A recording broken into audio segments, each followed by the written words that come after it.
प्रिय दर्शकों, Hindi horror story में आपका एक बार फिर स्वागत है। मैं सैरा एलेक्स हूँ और आज हमारे पास आपके लिए एक शानदार कहानी है। इससे पहले कि हम गहराई में उतरें, सब्सक्राइब कर लें और नोटिफिकेशन बेल दबाएं ताकि आप हमारी डरावनी कहानियों को कभी न चुके। अब हिंदी डरावनी कहानियों में एक बुरे सपने की यात्रा के लिए खुद को तैयार करें। शीर्षक: समय यात्रा करने वाला भूत जहाज।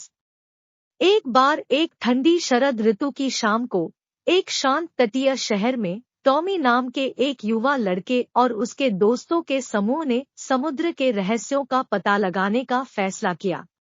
जब वे सुनसान किनारे पर टहल रहे थे तो नमकीन हवा उनकी नाक को गुदगुदी कर रही थी। चंद्रमा पानी पर एक भयानक चमक बिखेर रहा था। जैसे ही वे चल रहे थे, टॉमी के सबसे अच्छे दोस्त टिम ने दूर से कुछ अनोखी चीज देखी। क्षितिज पर एक छायादार आकृति, एक जहाज, लेकिन कोई जहाज नहीं। यह प्रसिद्ध भूतिया जहाज स्पेक्ट्रल मैरिनर था, जिसके बारे में शहरवासियों के बीच धीमे स्वर में फुसफुसाहट होती थी। टॉमी और उसके दोस्तों ने उनमें से सबसे अधिक उत्सुकता को देखते हुए जांच करने का फैसला किया। वे घुटनों तक गहरे पानी में बहते रहे जब तक कि वे वर्णक्रमीय जहाज के सामने नहीं खड़े हो गए। उसके फटे हुए काले पाल हवा में अजीब तरह से लहरा रहे थे। घबराहट के साथ वे जहाज पर चढ़ गए। उनके पैरों के नीचे चरमराती हुई लकड़ी उनकी रीढ़ में सिहरन पैदा कर रही थी। जैसे ही उन्होंने भूत जहाज की खोज की, वे हवा में लटकी भयानक शांति को नोटिस करने से खुद को नहीं रोक सके, जो केवल भूतिया फुसफुसाहट की धीमी आवाज और जंजीरों की दूर तक झनकार से टूट गई थी। वे कप्तान के केबिन में आए और उसमें उन्हें चमड़े से बंधी एक प्राचीन पुस्तक मिली। पन्ने रहस्यमय रेखाचित्रों और मंत्रों से भरे हुए थे, जो जहाज की अलौकिक शक्तियों का वर्णन करते प्रतीत होते थे। टॉमी के दोस्त उत्साहित थे और उन्होंने उससे मंत्र को जोर से पढ़ने का आग्रह किया, यह मानते हुए कि यह केवल एक बच्चे की शरारत थी। टॉमी ने कांपते हाथों से शब्द पढ़ना शुरू किया। जैसे ही उसने मंत्रोच्चार पूरा किया, जहाज कांपने लगा और केबिन में ठंडी हवा चलने लगी। वे एक चकाचौंध रोशनी में डूबे हुए थे और जब वह साफ हुई तो उन्होंने खुद को एक अलग समय में पाया, अंधेरे और निराशा का समय। जहाज उन्हें 17वीं शताब्दी में ले गया था, जो क्रूर समुद्री डाकुओं और गहरे समुद्र के रोमांच का युग था। जब युवा मित्रों को अपने कार्यों के गंभीर परिणामों का एहसास हुआ तो वे घबरा गए। स्पेक्ट्रल मैरिनर का भूतिया दल जीवित हो गया था। उनकी खोखली आंखें घुसपैठियों पर टिकी हुई थी।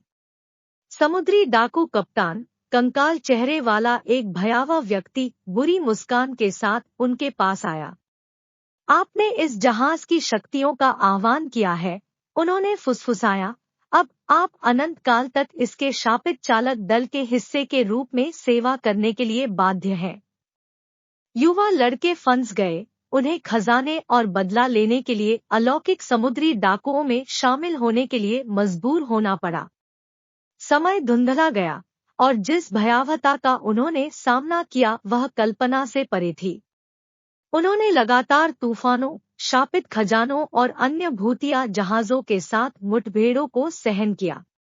लेकिन दृढ़ संकल्प और घर लौटने की लालसा से भरे टॉमी को वह रहस्यमय किताब याद आ गई जो उन्हें मिली थी। उसने अभिशाप को तोड़ने और अपने दोस्तों को मुक्त कराने के लिए जहाज के पुस्तकालय को खंगाला। जैसे ही उन्होंने गुप्त पन्नों को समझा, उन्हें एक मंत्र का पता चला जो उन्हें उनके समय में वापस ले जा सकता था। बड़े साहस के साथ उसने मंत्र पढ़ा और स्पेक्ट्रल मैरिनर एक बार फिर कांप उठा। जहाज और उसका खौफनाक दल लुप्त हो गया और टॉमी और उसके दोस्तों ने खुद को उस उजाड़ तट पर वापस पाया जहां से उनका साहसिक कार्य शुरू हुआ था। राहत महसूस करते हुए और हिलते हुए युवा लड़कों को उन ताकतों के साथ हस्तक्षेप करने के खतरों का एहसास हुआ जिन्हें वे नहीं समझते थे। उन्होंने कसम खाई कि वे कभी भी अपनी कष्टदायक यात्रा के बारे में बात नहीं करेंगे, यह रहस्य वे जीवन भर अपने साथ रखेंगे।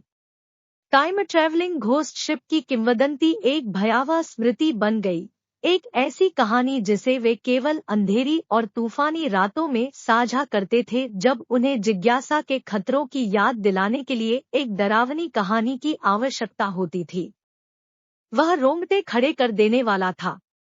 यदि आप इस डरावनी यात्रा से बच गए हैं तो लाइक करें और नीचे अपने कमेंट करें। अधिक रोंगटे खड़े कर देने वाली कहानियों के लिए सब्सक्राइब कर ले और नोटिफिकेशन बेल दबाएं।